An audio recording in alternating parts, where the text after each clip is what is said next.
మనుగడ కోటి అలలుగ పొంగు వరదల వేగాన పడిలేచు అలలకు తీపి కలలకు లేని అలసట నీకేలా నల్ల నల్ల నీళ్లలోన ఎల్లకిల్ల పడ్డట్టున్న అల్లో మల్లో ఆకాశాన చుక్కల్లు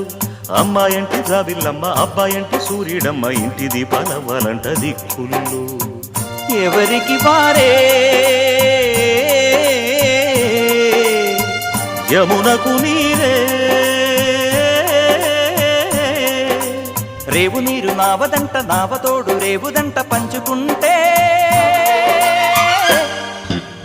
గోరువంక వాలగానే గోపురానికి స్వరాల గణగణ గంటలే మోగనేలా గోపబాలుడొచ్చినాక గోకులానికి పెదాల కిలకిలా పువ్వులే పుట్ట